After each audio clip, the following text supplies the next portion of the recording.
HDFC bank और HDFC limited के merger होने के बाद ऐसा पहली बार हुआ है कि जब कोई इंडियन बैंक टॉप 10 की लिस्ट में शामिल हुआ हो और ग्लोबली 4th पोजीशन अपने नाम किया हो। जी हाँ, दुनिया के टॉप 10 बैंक्स में SBI का नाम भी शामिल नहीं है और HDFC बैंक ने दुनिया के टॉप 10 बैंक में से 4th पोजीशन अपने नाम करने के साथ ही हमारे देश की सेकंड सबसे वैल्यूएबल कंपनी बन चुकी है। एक्चुअली मर्जर होने के बाद अगर HDFC बैंक को मार्केट कैपिटलाइजेशन के अकॉर्डिंग देखे तो उसने TCS को भी पीछे छोड़ दिया है और देश में सेकंड पोजीशन अपने नाम बना लिया है। वहीं अगर देश की सबसे वैल्यूएबल फर्म की बात करें तो मुकेश अंबानी जी की रिलायंस इंडस्ट्रीज है और कई लोगों का तो ये भी सवाल है कि HDFC बैंक और HDFC लिमिटेड क्या ये दोनों अलग अलग एंटिटी है। साथ ही क्या आपको पता है ये दोनों आपस में मर्ज क्यों हुए और देश का सबसे पहला होम लोन HDFC ने दिया था और HDFC इतना ब्रांड आखिर बना कैसे। दोस्तों यही सारी बातें हम फुल डिटेल में डिस्कस करते हैं आज की इस वीडियो में। तो दोस्तों चैनल अगर सब्सक्राइब नहीं किया है तो चैनल को कर लीजिए सब्सक्राइब ताकि आने वाली और भी ऐसी इन्फॉर्मेटिव वीडियोस को आप मिस ना करें। तो चलिए चलते हैं आगे सीधा वीडियो की तरफ। HDFC की शुरुआत नॉन बैंकिंग फाइनेंसिंग कंपनी के तौर पर हुई थी जिसने लोगों को खुद का घर होने का सपना पूरा किया। उस दौर में होम लोन जितना लेना मुश्किल हुआ करता था उससे कई ज़्यादा मुश्किल होम लोन देना हुआ करता था। रीज़न उसका यह है क्योंकि लोगों के मन में उस टाइम पर कुछ इस तरीके की धारणा थी कि होम लोन लेना एक इंसल्ट है और उसको लोग डिसरिस्पेक्टफुल माना करते थे और उस टाइम पर लोग बाग रिटायरमेंट से पहले अपना घर लेने का सोचा भी नहीं करते थे। लेकिन दीपक पारेख जी जो फॉर्मर चेयरमैन थे HDFC के, उन्होंने इस सोच को बदल दिया। कैसे, आइए समझते हैं हम इस बात को बिल्कुल डिटेल में। बिजनेस चाहे जितना मर्जी बड़ा हो पर इस बात को आप ध्यान में रखें कि बिजनेस से बड़ा होता है बिजनेसमैन और इन्हीं बड़े बिजनेसमैन में शामिल हैं हमारे दीपक पारेख जी। लेकिन दीपक पारेख जी को जानने से पहले हमें उस शख्स के बारे में जानना होगा जो इतने बड़े बिजनेसमैन को लेकर आए, जिनका नाम है हसमुख पारेख जी। दोस्तों हसमुख पारेख जी अपने फादर के साथ एक चौल में रहा करते थे और 66 साल की उम्र में उनके दिमाग में एक बात आई। उनके पास एक सपना था कि हमारे देश में हर इंसान का खुद के पास एक खुद का घर होना चाहिए और इसीलिए उन्होंने HDFC की शुरुआत करी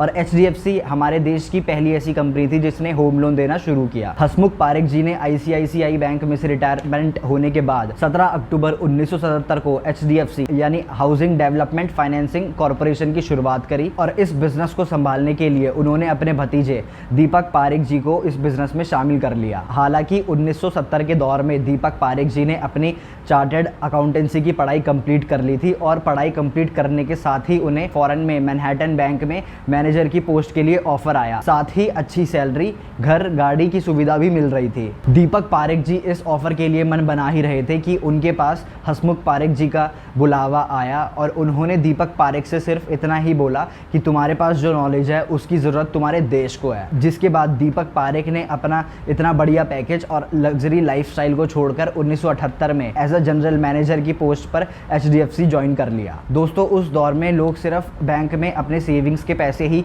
जमा किया करते थे और बैंक भी सिर्फ लोगों को बिजनेस के लिए ही लोन दिया करता था। ऐसे में HDFC पहला ऐसा बैंक था जो लोगों को हाउसिंग के लिए लोन दे रहा था। लेकिन उस दौर में हसमुख पारेख और दीपक पारेख को लोन देने के लिए बोरोवर को भी खोजना पड़ता था क्योंकि उस टाइम पर घर बनाने के लिए होम लोन लेना एक डिसरिस्पेक्टफुल चीज़ माना जाता था और लोग सिर्फ अपनी सेविंग्स और PF के भरोसे पर ही घर बनाया करते थे। लेकिन HDFC ने लोगों का रिटायरमेंट से पहले घर लेने का सपने को पूरा किया और साथ ही ICICI और SBI जैसे बड़े बैंकों को हाउसिंग फाइनेंस में उतरने का भरोसा दिलाया। साल 1978 में HDFC ने अपना पहला होम लोन 30,000 रुपये का DB रेमेडियस को दिया था जो 10.5% के इंटरेस्ट पर था और ये हमारे देश का पहला होम लोन था। इसके बाद 1980 में कई सारे कैंपेन चलाए गए जिसकी वजह से लोगों के बीच में अवेयरनेस आए और लोग ज़्यादा से ज़्यादा होम लोन खरीदने के लिए बैंक के पास आए। उन्होंने एक स्कीम भी निकाली जिसमें 200 रुपये के हिसाब से लोग हर महीने 3 साल तक पैसा जमा करते रहे 9% के इंटरेस्ट रेट पर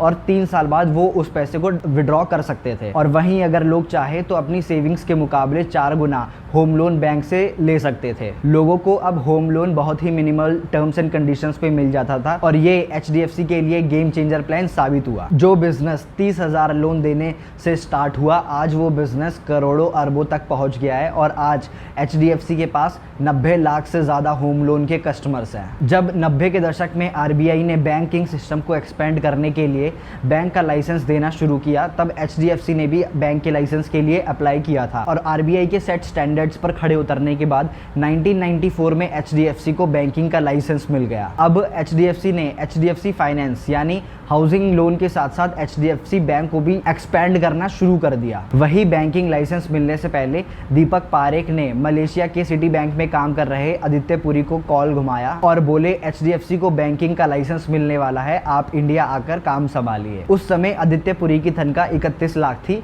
पर हालांकि दीपक पारेख उनको इतना भी नहीं ऑफर कर सकते थे, तो उन्होंने HDFC के स्टॉक में उन्हें कुछ हिस्सा दे दिया। लेकिन आदित्य पुरी की एक ये शर्त थी कि वो सारा काम अपने हिसाब से हैंडल करेंगे, जिसके बाद दीपक पारेख ने उन्हें इसके लिए हाँ कर दी और इस तरह से आदित्य पुरी HDFC के CEO के तौर पर मलेशिया से भारत लौट कर आए और इस तरह से HDFC बैंक की शुरुआत हुई थी। और सन 1999 में HDFC ने ही हमारे देश में पहला इंटरनेशनल डेबिट कार्ड को लॉन्च किया था और देखते ही देखते HDFC बैंक को 29 साल हो गए और इन 29 साल में प्राइवेट सेक्टर में सबसे बड़ा बैंक बन चुका है और साथ ही अब इसने खुद को अपनी पेरेंट कंपनी में मर्ज कर लिया और इसको रिवर्स मर्जर भी कहते हैं। दोस्तों, HDFC बैंक HDFC लिमिटेड की ही एक सब्सिडरी कंपनी थी। समझने के लिए आप इसको इस तरीके से समझ सकते हो कि HDFC लिमिटेड जो पेरेंट कंपनी है वो अपनी सब्सिडरी कंपनी HDFC बैंक में 1 जुलाई 2023 को मर्ज हो गई और मर्जर होने के साथ ही अब स्टॉक मार्केट में HDFC के शेयर डीलिस्ट कर दिए।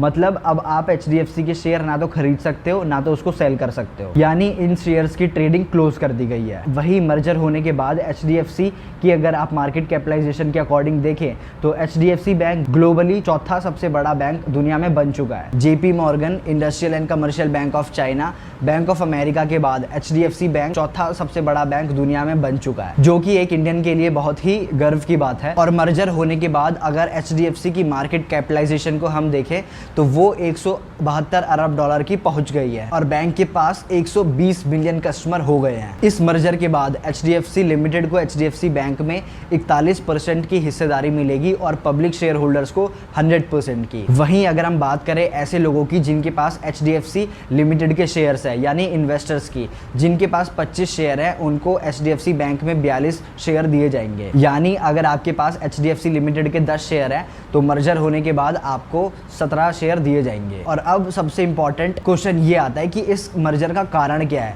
जब इतनी बड़ी कंपनी है, दोनों बहुत अच्छी कंपनी जब चल रही थी, तो इस दोनों कंपनियों का मर्जर हुआ क्यों? तो मर्जर होने का सबसे बड़ा कारण ये है, और मेरे हिसाब से ये बहुत अच्छा डिसीजन HDFC ने लिया है, वो ये है क्योंकि आज के टाइम पर न्यू एज फिनटेक कंपनीज और गवर्नमेंट बैंकों में जिस तरीके से कंपटीशन बढ़ रहा है, वहीं मर्जर होने के बाद कस्टमर्स को ये बेनिफिट मिलेगा कि उनको सारी फैसिलिटीज़ एक ही छत के नीचे प्रोवाइड होंगी। और वहीं आपको ये बात भी बता दें कि HDFC लिमिटेड और HDFC बैंक के इंटरेस्ट रेट में भी डिफरेंस है। HDFC लिमिटेड के मुकाबले HDFC बैंक में FD के इंटरेस्ट रेट भी कम है। फॉर एग्जाम्पल, अगर आप HDFC लिमिटेड में 1 साल से लेकर 10 साल तक FD कराते हैं तो आपको उसका इंटरेस्ट रेट मिलता है 6.53% से लेके 7.21% तक। वहीं अगर आप FD HDFC बैंक में कराते हैं 7 दिन से लेकर 10 साल तक, तो आपको उस पर 3% से लेके 7.25% तक का इंटरेस्ट रेट आपको मिल जाता है। हालांकि मर्जर होने के बाद HDFC में अब हमें इंटरेस्ट रेट पर चेंजेस देखने को मिल सकते हैं। लेकिन दोस्तों, RBI ने HDFC लिमिटेड के मर्जर के लिए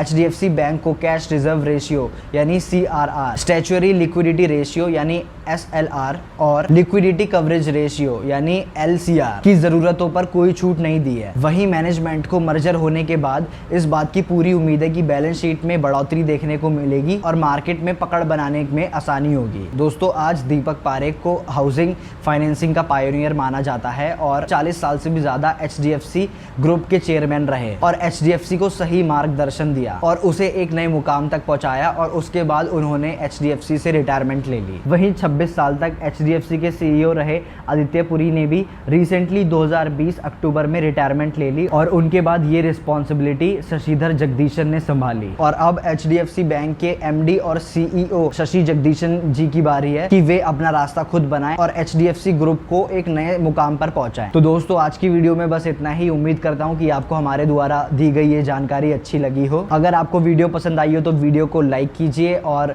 नेक्स्ट वीडियो आपको किस टॉपिक पर चाहिए वो कमेंट में लिखकर मेंशन कर दीजिए। और हाँ, चैनल को सब्सक्राइब करना ना भूलें।